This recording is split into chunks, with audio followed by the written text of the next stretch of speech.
Have you ever dreamt about creating the soundtrack to something like, say, Contact, or Aliens, or Blade Runner? If you answer yes to that question, you're probably gonna want this.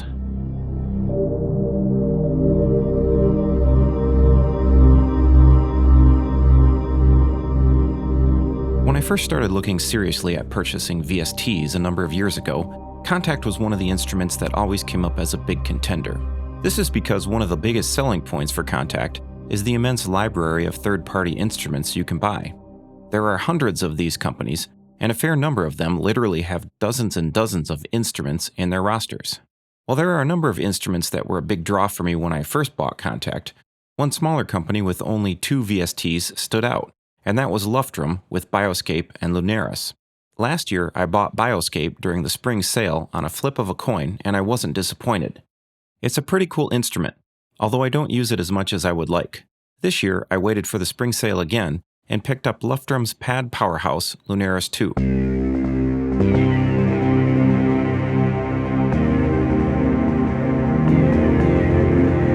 While Bioscape focuses on found sounds, Lunaris focuses on pads and pad creation of all types.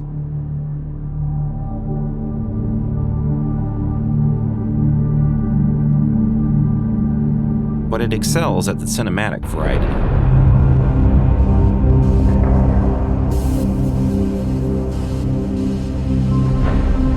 Tech 49, enter at headway speed. Everything you will hear in this video today is from Lunaris. None of the sounds are from the original movies I've grabbed clips from.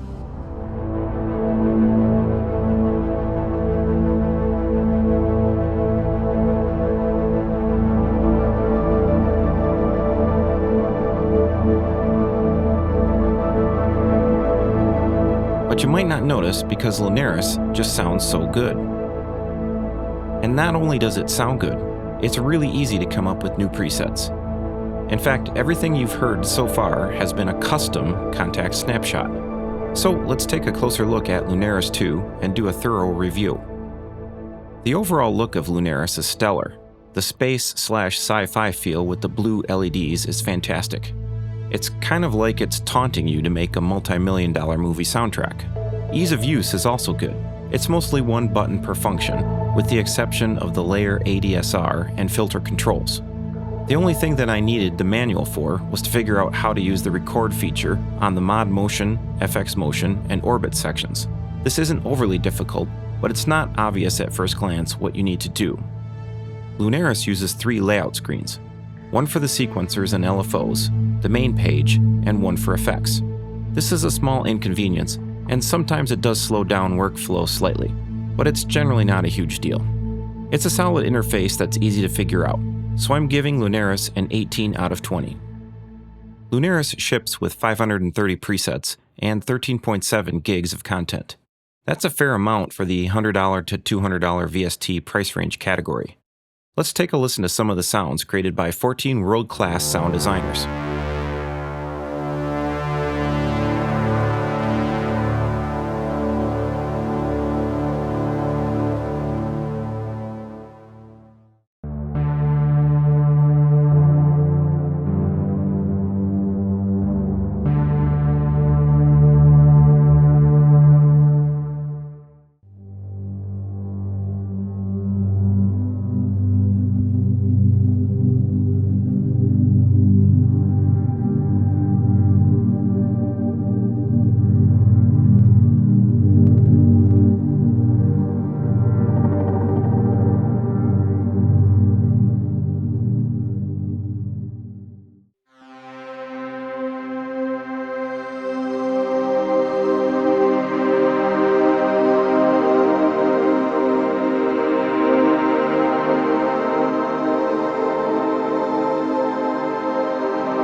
While 530 presets is impressive, there are two things that will give you almost limitless content, and that is the randomization dice and the ability to import your own samples.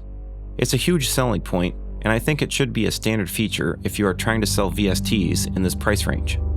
Closed systems are kind of a thing of the past, so it's great to see so many manufacturers going in this direction. The two dice are a little limiting if you compare this to something like UVI's Percussion Factory, but for the most part, you won't care because usually all it takes is one or two dice throws to get something that sounds really good.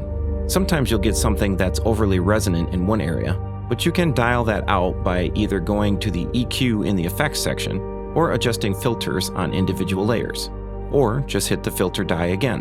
One thing that I wish Lunaris would include is more orbits for the XY pad. There are only a few, and it's a bit fiddly to make your own with good precision. Compare this to Cube from Lunacy Audio, which ships with over 50 orbits. Also, while there are a fair number of convolution reverbs, adding another 20 or more reverbs that include unusual or glitchy impulses, similar to what Echo Rain did, would really knock this out of the park. If I compare Lunaris to similarly priced products, their score should reflect this. Thus, I give it high marks with an 18 out of 20 for content. I own a couple of synths that I would consider to be in the S tier of sound quality. Only a couple. Most other synths, including free ones, fall somewhere in the A and B range, with very few ending up in C or lower territory. That just shows the quality of the VST market today. Lunaris is close to S tier, but not quite. The sampled sounds have a clean and rich sound to them. And if you can't tell from the tone of this review, it's probably one of the best tools, if not the best, I've come across for cinematic pads. Most times, even if you are just playing around with the random features, it's easy to create something that sounds like it should belong in a movie soundtrack. So, after all the hype about what a great scoring tool this is, why wouldn't I put Lunaris in the S category along with, say, UVI's Falcon? Well, two reasons. One, the equalizer is a bit limiting. Comparable VSTs like Cube and Sound Yeti's Revelation Scoring Grand have much more control with their onboard EQs. Luftrum only gives you a 4-band slider EQ with no other control. It's good enough to bring forth and reduce ranges to get very close to the desired sound you want, though. Finishing touches can always be added with a full-fledged third-party EQ. The effects, I would say, are also just a touch below the level of top-tier third-party effects, but not by much. Most people probably won't notice the difference, but if you add a Valhalla reverb, for instance, there is just a slight lushness that's added. I think with the addition of a full multi-band digital EQ and a bump in effects quality, this would absolutely be in the S tier. Thus, it gets just a touch below a perfect score here. This is one of the harder categories to rate because it's somewhat abstract. One person's inspiration is utter boredom for someone else. As this is primarily a pad machine, you're not going to use this for all genres, but you can coax some solid synth sounds out of it, and even some glitchy Eurorack type stuff too. One big draw is the ease at which you can create sounds. Being able to hit the random die and then switch out layers you don't like and adjust the filters all on one page is quick and easy. There are 3 banks of sounds, with one of the new banks including some environmental and found sounds a la Bioscape. The ability to bring in your own samples also means that you can pretty easily go outside the confines of the pad kingdom that Luftrum has created. Finally, the ability to pair 4 sequencers and 4 LFOs with orbits from the XY pad gives you a lot of different ways to create movements and glitchiness. While it has some limitations due to its inherent nature, the ease with which you can create new sounds that are truly unique and sound excellent right out of the box gets Lunaris a solid number in this category. Lunaris 2 falls into what I would call the in-between category of synths for sound design. It has quite a few features that let you sculpt and mold sound, but it's not meant to be something full-fledged like, say, Omnisphere. Let's go over the pros first. 4 layers, full ADSR and multiple filter types per layer, the XY pad, 4 assignable mods, and a solid FX page give you a lot of options. I particularly like that there are 2 separate delays, and each delay has a number of different types, including diffusion. This, coupled with a solid number of convolution reverbs, can get you some pretty spacey sounding pads and synths. The chorus and phaser are decent sounding, but I find myself dialing them back quite a bit if I use them. The distortion is also decent, but a tone control would be nice to include. One huge plus is the freeze button, and being able to freeze single layers and then animate the amount of freeze all on the main page is fantastic. Most of the time this is a subtle feature, but I found myself creating both frozen and unfrozen snapshots a lot of the time because it adds another dimension. The mod matrix has a number of options for each slot, but it's also a bit limiting. It would be nice to have a volume all, cutoff all, and pan all option, because if you want to create a tremolo effect on all 4 layers, you would use up all the slots just for that. Adding a dedicated tremolo type effect would take care of that also. The effects page also has some limitations because you can't turn individual effects on or off for each layer with the exception of reverb. I'm not sure why Luftrum left this feature out, because there is plenty of room on the panel for on-off buttons. This seems like a simple add that would really open Lunaris up to another level. Both the mod wheel and aftertouch also have some minor limitations. It would be nice to have 2 or even 4 choices here, so you can use the mod wheel to say increase the volume on multiple layers for instance, without having to use up all 4 mod slots again. While it has a few shortcomings, Lunaris is still a very powerful tool in the sound design department, thus it gets a respectable 16 out of 20.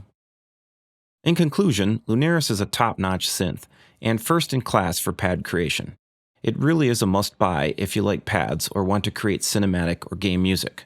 There are a number of other VSTs in this price range that are excellent at creating pads, like Cube from Lunacy Audio, Abyss and Novum from Dawson, and Pigments from Arturia. All of these are excellent instruments, and I would argue that they all have slightly more robust tools for sound design. But they are also all a step below Lunaris in terms of sound quality, and they don't quite have the same cinematic feel that Luftrum has created with this instrument. Since some musicians and creators put a higher priority on sound quality and presets, and want instant usable sounds right out of the box, while others, like myself, prefer unlimited sound design tools to play with, I'm going to start giving out 2 final scores for the products I review. For sound purists and preset warriors, Lunaris gets a 72 out of 80.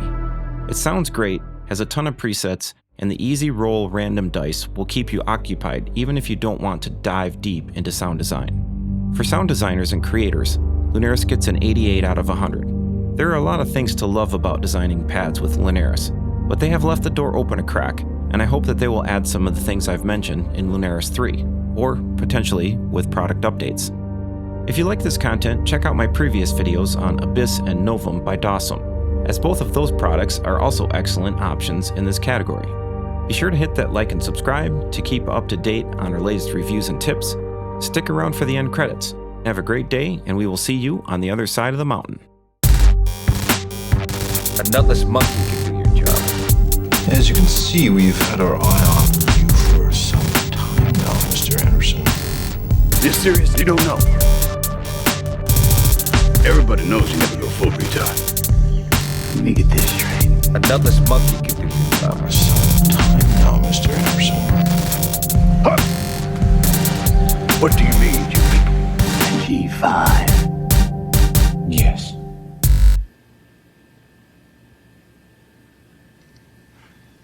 A G5 airplane.